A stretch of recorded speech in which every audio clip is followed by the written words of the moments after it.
Lesson 38, Section 1.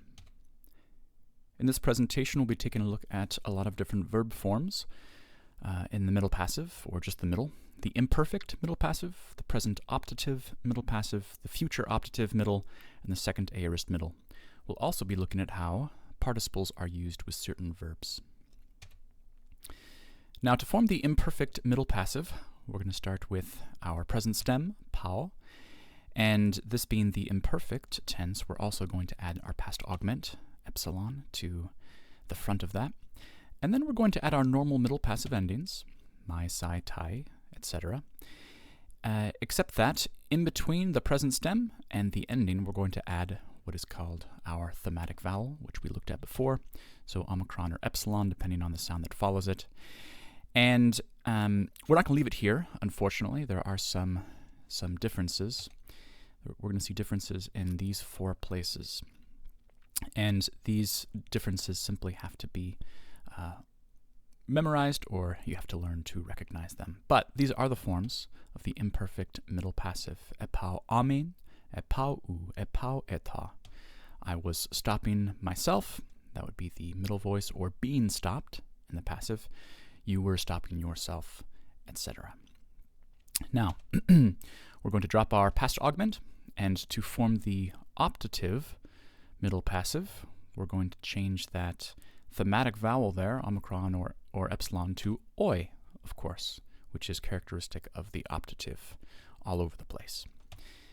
And we're going to have one little difference there. And instead of oi u, we're going to have oi a. Pau oi a would be second person singular, optative middle passive.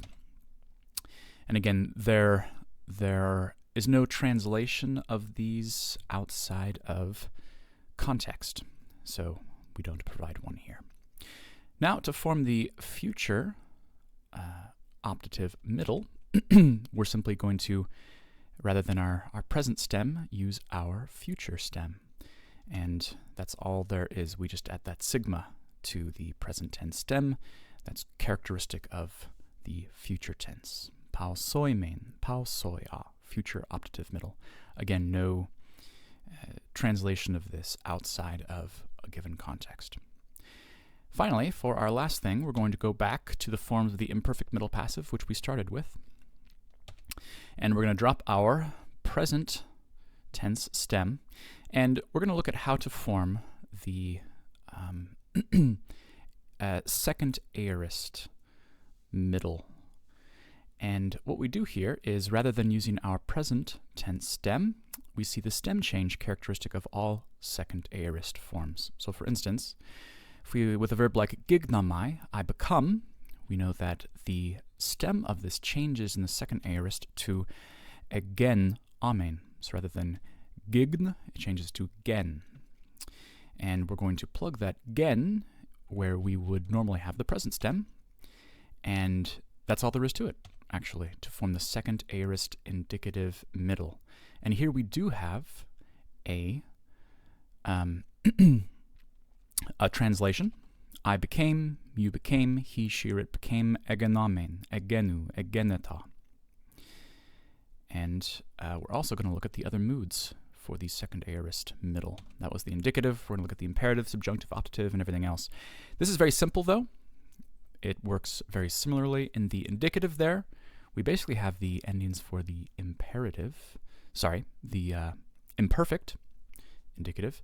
For these other moods, and the infinitive and the participle and all of that, we're going to start with just the present tense stuff for this, the present imperative, the present subjunctive, the present optative. And just as before, we're going to take our present stem, gign, and we're just going to replace it with our second aorist stem, gen. And that's going to get us all of these things.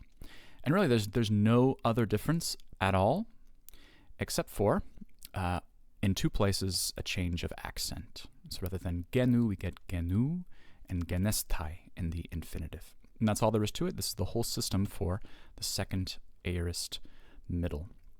This is just the middle voice. This is not for the passive. The passive has its own forms in the aorist, which we will cover eventually. Now, In addition to their other uses, participles can supplement the meanings of certain verbs. For instance, memne sa anthropos on. We have our second person singular imperative there, memne sa. It's a perfect middle passive imperative, but we translate it, as we saw in the last lesson, as though it were active in meaning, remember. And this participle there in the blue, on, is the nominative masculine singular participle of im. So this is something like, remember that you are a man. Literally, remember being a man, or something like that. Remember as you are a man. But we would translate this as something like, remember that you are a man. This is a verb, memnesa, form of mimneska, which simply takes a participle in order to complete its meaning. This is called a supplementary use of the participle. Some other examples, other really common examples. Arkamai legon. In the active voice, arka means I rule. We get our word like arkon, someone who rules from this. It's a participial form of this. But in the middle voice, it's actually going to mean I begin. And what you begin, for instance, in this case, speaking, goes into the participle form. So this means I start talking. I begin speaking. Arkamai legon. That legon there is not an infinitive, as we might expect, but a participle. Now we're going to keep the legon as it is, and we're going to change the verb here. Heidamai, I enjoy talking. Pau amai, I stop talking. So again, I start talking. Arkamai legon. Pau amai legon, I stop talking. All of these are verbs. Pau amai, middle voice of pau. Arkamai, middle voice of arka, that take participles to supplement their meaning. This is a very common phenomenon, and we'll want to know that it's out there. Now, for the forms of the verbs we saw, you want to take a look at these pages, 64 and 66. And for further reading on participles used with certain verbs, you can take a look at pages 139 to 140 in the grammar. Thank you very much.